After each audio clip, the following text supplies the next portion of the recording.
And we are back to Sonic Adventure Part 10, but guess who has returned? Is it... Let me guess, hold on.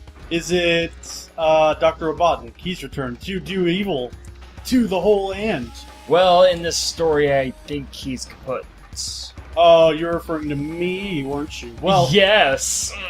I haven't been here because of reasons. Snowstorm Yeah, bullshit. We've had the worst weather, and there was no opportunity for me and this lovely gentleman here to hang out and thus make these videos. So, whatever. Enough about... How could you leave me? I had to do 2 videos on my own without you. Just kidding. Well, enough about my illustrious life. Let's talk about this game, because I have no idea what we're looking at right now. I am assuming control of E102 Gamma, a Robotnik created by Dr. Robotnik. You mean a robot created by Robotnik? Yes. I said a robot created by Dr. Robotnik. Although, if Dr. Robotnik started making robots called Robotniks, I'm pretty sure that would sell really well with kids. Probably. Everywhere, and especially in Europe. I don't know, the market for Robotniks would just totally be off the charts. So basically, as you can see here, this is all shooting based.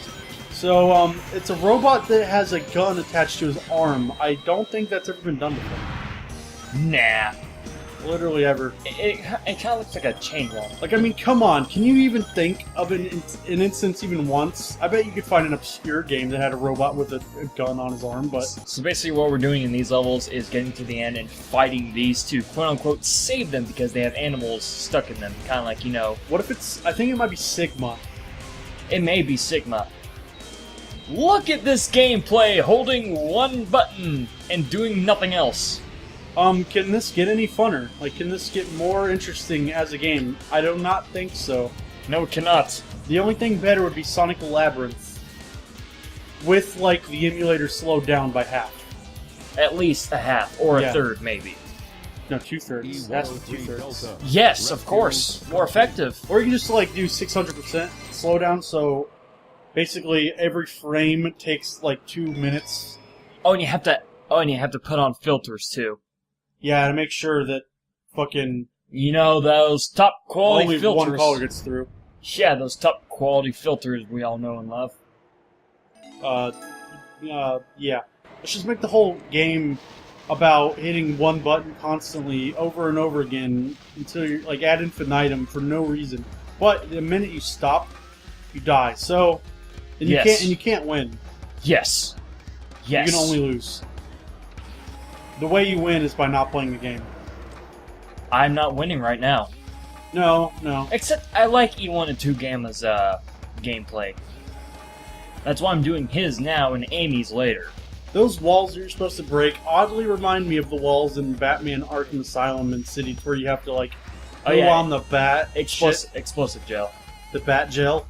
Also, yeah, he has wheels, so if I keep walking for a limited amount of time, I can start doing this.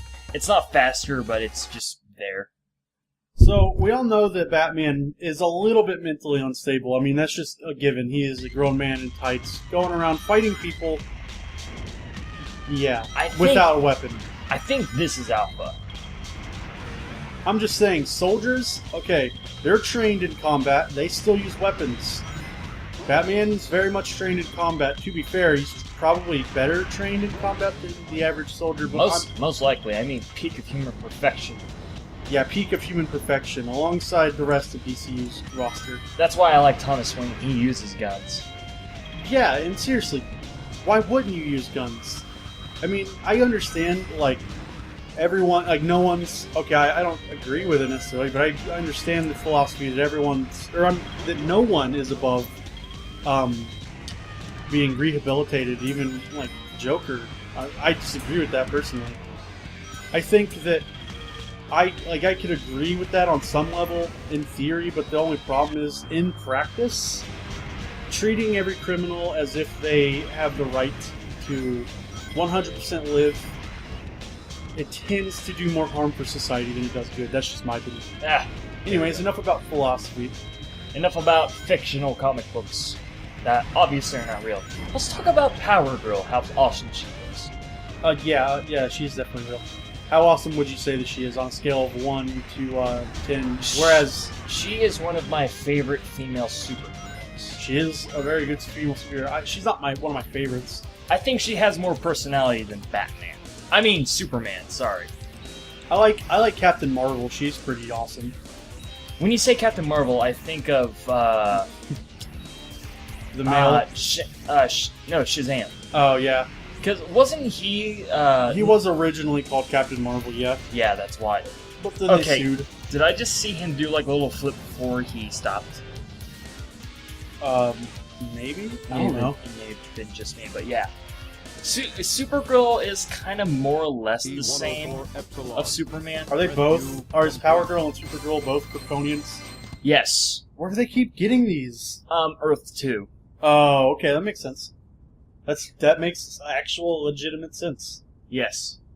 But yeah, I just like Power Girl because she actually has personality. She's kind of a smartass. She's best friends with Terra, who in itself is pretty cool. Captain Marvel's personality is pretty fun, but Epsilon! That's what it is. I'll be honest though, my favorite female superhero would have to be Raven from the Teen Titans, but actually from the Teen Titans like cartoon though, not from the actual universe. I don't know why. Why is there no E106 Alpha? Or did they just name one and I wasn't paying attention? Okay, Beta, Maybe he died. I should probably note this. Beta, E101 Beta, is the first creation, and was Dr. Robotnik's, like, prized robot until Gamma. Then Dr. Robotnik doesn't know how to count in Greek. Probably not, no. Beta is 2. It always means number 2. Yeah, but... Like, that's why, like, when a developer will, like, release the alpha version, you know, that's, like, the very first build of the game. The beta version is the second version, yeah. Yeah. But basically, yeah, we beat Beta Beta was the first robot we fought. And since we beat him, we were allowed to get aboard the egg carrier, but Dr. Robotnik just went ahead and let Beta along as, like, spare parts, so I guess there's, like, a hatred towards Gamma from Beta, so that will be in play later on after I beat Hot Shelter. Oh, wait, silly me. We went back to Station Square. We're supposed to go back to the egg carrier. Right, yes. Yes. Of course. Indeed. I was thinking about robots and Zetas and Power Girl's tits that I forgot where I'm supposed to go. Those tits are pretty nice. Oh, you know how there's a boob window? Yeah. There are legitimate reasons for that. Wait, a boob window. You know how there's an open area? Oh, yeah. Okay. Basically, the most canon reason, there have been multiple reasons, but the most updated one is that she's keeping that part open for when she thinks of a logo, and when she does, she's gonna sew it on there, but she hasn't yet. Yeah, and she probably won't for a long time. Nah. They don't even make Power Girl comics anymore. Speaking of things that are incredibly long and hard, this game is incredibly, no, I'm just kidding. I wouldn't know. He has the inability to go up 45-degree angles. Look, it's like there's two of me. Yeah, and you're both phasing in and out of time and space. Yeah. I try to look up speedruns of this game because, you know, me and speedruns and whatnot, but every time I see a speedrun, I just see them doing Sonics. I'm like, come on, do the whole game or don't bother. Yeah, dude. It's like I see Sonic Adventure DX in 40 minutes. I'm like, wow, that's actually really impressive. I wonder what to do. Oh, it's just Sonic's story. Oh, fuck. Come on. Are you telling me you can't do anyone else's story? Oh, no, wait, we're not supposed to go here. It's the middle door. Right, yes. Okay. It'd be funny if someone did, like, if it was possible. I don't even think it is. If someone picked, like, Tofu Boy from Super Meat Boy. I have seen that. And, like, do speedruns with him. I've seen that before. That'd be incredibly. They had to abuse the shit out of things. Okay, let's see if I can get up to this upper area. I also think I can't even imagine that by your own accord without cheating, you can't really beat the game with Tofu Boy. Can you even beat the first level? No. There are some levels you can beat with him, but mostly no. You know, if that game wasn't as hard as balls and if I knew how to play it better, we'd probably have done a series of that by now, but But it's hard as balls. Fuck, yeah, seriously. Oh, no way, I can just shoot it. And to be fair, it's a pretty fucking old game, so... Yeah, I'm we sure. don't need to Let's Play it, because it's not like anyone else has ever done it before. We could probably do a Let's Play series of the level that you're supposed to play to get I Want to Be the Guy. Well, playing the level where you get I Want to Be the Guy as a character would not be okay unless you were, like, Broccoli Smile level good game. Well, I don't know if he's that good, but I'm just saying. There was an I Want to Be the Guy at... I Want to Be the Guy was at EVO 2012. Did you know that? The actual game, or... The actual game. Oh, I didn't know that. Yeah, they had that at EVO. I think it was 2012. EVO does more than fighting games, don't they? I think they do, but fighting games is like their most centered thing. Mm-hmm. Okay. I should probably also note that this is the only level where time may be an issue, but only because it's a bit longer and the enemies are a little bit more scarce. In a sense. Yeah. Yeah, it's not just walk for 20 seconds, oh, there's the robot. No, there's like multiple parts. Like, we're about to go to the second part of this, which is on a train, I should probably mention. Why are you not moving? Because I can't. You actually aren't able to? No. I can now. But yeah. I always like train levels where you're on the back of a train or on the top of a bus or whatever. Just it's a really cool idea and it needs to be done more. And it already is done a lot, so yeah. Yeah, it likes to do that sometimes. Like the train will suddenly move faster or slower and whatnot. Mm-hmm. Personally, I don't care if it's unrealistic. If you want your characters to be fighting on the top of two buses standing next to each other for some reason, there we go. While while next to a train, whatever, that's cool. So do it. Oh, I hate these enemies. At least trying to shoot them because they disappear before you can shoot them. I can see that as being incredibly annoying, to be honest. Okay, but this is actually a really good place to farm for rings and enemies.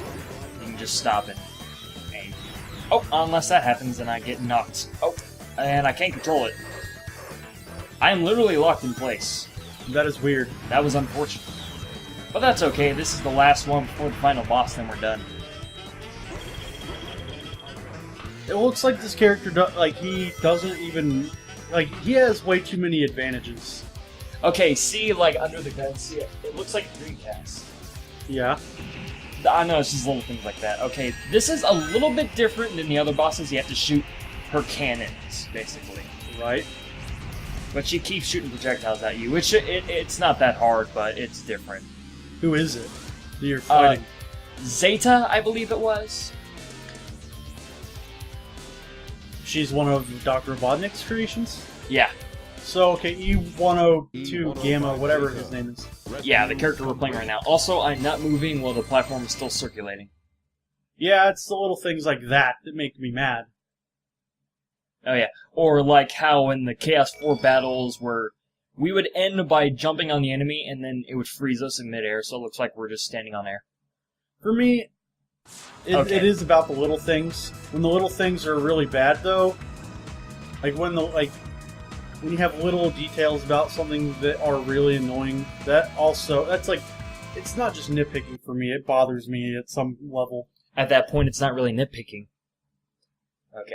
Yeah, we're about to do the final boss, which honestly is one of my favorite bosses in this game because it's actually different. That and the music that accompanies it is just great. Funny, okay, in these flashbacks that they showed, those were the Dreamcast models. Right. Yeah. I pointed that out in the last video, but I wanted to point it out to you.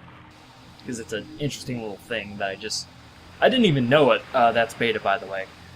Right. Actually, more specifically, that's Beta Mark II. Remodeled. So he's the beta of beta. Basically. Sure. Yeah, sure. I think if we can actually see... Nope. We can't unless he pops up. Nope. Alright, final boss time. I like this one because it is radically different. Right, Or E101 Mark II. Yeah, the only way you can hit him is when he does his dash right here. He has his back turn. Because if you try and shoot him like this, he'll deflect the bullet. Why doesn't he just deflect the bullet, like, when you shoot him? Like, when I actually shoot him and get him? Yeah. Because he has his back turn.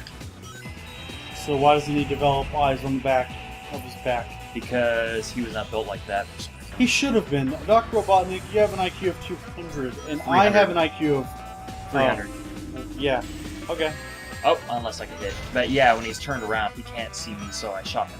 You have an IQ of 300, Dr. Robotnik. I have an IQ of like 130 or something. You can do this. I know you can do it. I could probably do it if I had enough funds and a really... What's the evil- average? What's the average IQ score? Under 100. Under 100? Yeah. Huh. I never really took an IQ test because never did. They're not, I mean, they're not, like, it's not one of those things, like, if you have a low IQ, there's no way you're smart. Because IQs are just based on certain things. I think your level of intelligence is based solely on your deduction. Okay, not solely, but that's one of the more important things, is your deduction skills. And you can be intelligent in different ways and be dumb in different ways as well. Like, yeah. Like, there are people that, like, savants, like, they're mentally, like, they're very physically, or not physically, but socially awkward. They have, like, the actual autism, not just Asperger's. It's where, if they're in public, they'll, like, freak out or something, but then they can play the piano, like, better than Mozart. Asperger's is that like the Australian version of Asperger's? Sorry. Aussie burgers. That was a terrible joke, but you made me say it. Yes. Also, I like how he shot me completely fine, but then he went back to having a schizophrenic meltdown. Literally. Also, he just phased. Like, he just went... Ow, just nothing. But yeah, when he shot me, it's, yeah. Yeah. I'm fucked. Can't do anything about it. Nope. Completely screwed. Let's go talk to this bird. Nice wings. Those look like wings. They look definitely like wings. Or they look like something a 3-year-old made with cookie cutters. Put this in your video game, Daddy!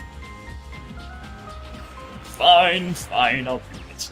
But Alicia, I have to make big-time money for these contracts, or else I will lose my job. So put it in there. Okay, so... what is his conflict? Why did he decide to not be evil? Because he made... How, for one that matter? He made friends with Amy, which... From that moment, he started building a conscience, because Amy asked why he was doing what he was doing, and he didn't know. Mm-hmm. So she basically said that you're following someone's order when you don't even know why you're doing it in the first place, so why are you doing it anyways? And then he kind of, like, broke his code, I guess would be the word, and then he freed Amy, and that's when he started developing a conscience for himself, instead of just being another robot. You know what Robotnik should have done? What? Made it so that if he ever stops being bad, that he just shuts off instantly. That would have been a good idea. Well, like a lockout chip kind of thing? Yeah, like, he has to be evil, and if he stops being evil, I mean, he just turns off. What are you going to do? You're going to turn back on? It doesn't work that way. How will he know? How will he know? Like, Dr. Robotnik? Yeah, like, how will he... Like, if he installed a chip, how would he know? How would the chip know and activate? Well, like, for example, you can make it so that it considers, I don't know, like, what is something that he could do that would be good? Oh, okay, for example, yeah, like, if he starts attacking other robots that Dr. Robotnik made, yeah, then instantly you just turn it off. Defeat the robots. Defeat the robots. Defeat the robots. And you know what really upsets me? Like, this is... Sonic Adventure on the Dreamcast was his first real leap into the 3D world, and yet there's no Metal Sonic. I wish there was. We don't see Metal Sonic until Sonic Heroes. Yeah. Spoilers, but that game's old, so... If you haven't played it at this point, meh. But yeah. Which upsets me, we don't even see him after that until Sonic 4 Episode 2. Right. Which, when should we do Sonic 4 Episode 1 and 2? Who knows? We'll probably think about that some other time. Well, what we would probably do is, Okay, this probably be a good time to explain, but okay, after this would be Sonic Adventure 2, no dub. Then we do Sonic Heroes, but after Sonic Heroes, we're gonna skip straight to Sonic 06. We're not gonna do Shadow the Hedgehog because the way that game is structured is I don't think it's very good for a Let's Play unless there's some magical way I can make it work. Because that game has a branching story to where you can be good, bad, or neutral, but there's 10 different endings. Right. It's bad enough you're going to see Westopolis 10 times. But then there's an inconsistency. Let's say you take the neutral path. You're introduced to characters, but if you go to the good path, those characters that were introduced in the first 2 levels are never mentioned again. There's no consistency whatsoever. I could play a storyline, then at the last minute turn evil, and it would make no sense to the story. I mean, there's not even much of a story to begin with. Yeah, I know what you mean. I could just tell you what happened, what the real story is, and you get as much information out of that. So, straight to Sonic 06 after Sonic Heroes, and then... Makes sense to me. Personally, I think that's the best way to do it. Yeah. Well, that's probably it for this episode. I am your host, Neckbeard, and this is Southpaw. Next time we do Amy's story until we get to the last one. So yeah, we'll follow you next time on Sonic Sundays. Hope we can see you there. Don't forget to bring the thongs. Yeah. What the fuck is wrong with you?